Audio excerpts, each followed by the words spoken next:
ನಮಸ್ತೆ ವೀಕ್ಷಕರೇ, ತಮ್ಮೆಲ್ಲರಿಗೂ ವಸುಂಧರಾ ಪಾಕ ಚಾನಲ್ಗೆ ಸ್ವಾಗತ. ನಾನು ಇವತ್ತು ಮಾಡ್ತಾ ಇರೋದು ಮೆಂತ್ಯ ಸೊಪ್ಪಿನ ಉಪಕರಿ. ಬನ್ನಿ ಇದನ್ನು ಮಾಡಲಿಕ್ಕೆ ಏನೇನು ಬೇಕಂತ ನೋಡುವ. ಇದನ್ನು ಮಾಡಲಿಕ್ಕೆ 1 ಕಟ್ಟು ಮೆಂತ್ಯ ಸೊಪ್ಪು, ಒಣಮೆಣಸು 4, ಚಿಕ್ಕ ಈರುಳ್ಳಿ 4 ಮತ್ತು 1 ಕಪ್ಪು ತೆಂಗಿನ ತುರಿಯನ್ನು ತಗೊಳ್ತೇನೆ, ಫ್ರೆಶ್ ಆಗಿ ತುರಿದದ್ದು. ಮೊದಲಿಗೆ ಇಲ್ಲಿ ಬಾಣಲೆಯನ್ನು ಬಿಸಿ ಆಗಲಿಕ್ಕೆ ಇಟ್ಟಿದ್ದೇನೆ. ಅದಕ್ಕೆ 3 ಚಮಚದಷ್ಟು ತೆಂಗಿನ ಎಣ್ಣೆಯನ್ನು ಹಾಕಬೇಕು. ಎಣ್ಣೆ ಬಿಸಿಯಾದ ನಂತರ ಒಣಮೆಣಸು ಹಾಕ್ತೇನೆ. ಒಣಮೆಣಸನ್ನು ಸ್ವಲ್ಪ ಫ್ರೈ ಮಾಡಬೇಕು. ನಂತರ ಇದಕ್ಕೆ ಕತ್ತರಿಸಿದ ಈರುಳ್ಳಿಯನ್ನು ಹಾಕಬೇಕು. ಈರುಳ್ಳಿ ಒಂದು ಸ್ವಲ್ಪ ಫ್ರೈ ಆದರೆ ಸಾಕು, ಏಕೆಂದರೆ ಸೊಪ್ಪಿನೊಟ್ಟಿಗೆ ಬೇಯುವಾಗ ಸರಿ ಆಗ್ತದೆ.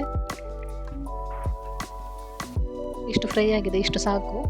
ಈಗ ಇದಕ್ಕೆ ಕಟ್ ಮಾಡಿದ ಸೊಪ್ಪನ್ನು ಹಾಕ್ತೇನೆ. ನಾನಿಲ್ಲಿ ಸೊಪ್ಪಿನೊಟ್ಟಿಗೆ ದಂಟನ್ನು ಕೂಡ ಯೂಸ್ ಮಾಡ್ತಿರೋದ್ರಿಂದ ಇದನ್ನು ಕಟ್ ಮಾಡಿ ಇಟ್ಕೊಂಡಿದ್ದೇನೆ. ಮತ್ತು ಲಿಡ್ಡನ್ನು ಕ್ಲೋಸ್ ಮಾಡಿ ಬೇಯಿಸ್ತೇನೆ. ಸೊ ಬರೀ ಸೊಪ್ಪನ್ನು ಯೂಸ್ ಮಾಡೋರು ಇದನ್ನು ಕಟ್ ಮಾಡಬೇಕಂತಿಲ್ಲ, ಮತ್ತು ಹಾಗೆಯೇ ಮುಚ್ಚಳನ್ನು ಮುಚ್ಚದೆ ಬೇಯಿಸ್ಬೋದು.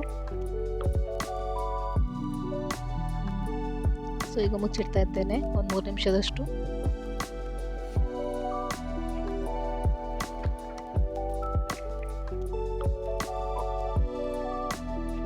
ಈಗ 3 ನಿಮಿಷ ಆಗಿದೆ. ಸೊಪ್ಪನ್ನು ಕಲಸಬೇಕು. ಇನ್ನು ತುಂಬ ನೀರಿನ ಅಂಶ ಉಂಟು ಇದರಲ್ಲಿ. ಸೊ ಈ ಸೊಪ್ಪು ಎಷ್ಟು ಬೇಯಬೇಕಂತ ಹೇಳಿದರೆ, ಇದರಲ್ಲಿರೋ ನೀರಿನ ಅಂಶ ಕಡಿಮೆ ಆಗೋದ್ರೊಟ್ಟಿಗೆ ಸೊಪ್ಪು ಕೂಡ ಕಂಪ್ಲೀಟ್ ಬೇಯಬೇಕು. ಇದಕ್ಕೆ ಎಕ್ಸ್ಟ್ರಾ ನೀರನ್ನು ಆ್ಯಡ್ ಮಾಡಲಿಕ್ಕಿಲ್ಲ, ಸೊಪ್ಪಿದು ನೀರೇ ಸಾಕಾಗ್ತದೆ.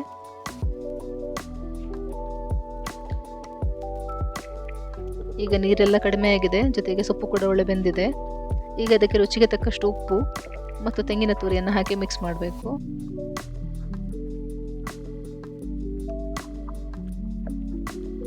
ಇದು ಅನ್ನ, ಚಪಾತಿ, ರೊಟ್ಟಿಯೊಟ್ಟಿಗೆಲ್ಲ ಒಳ್ಳೆಯದಾಗ್ತದೆ.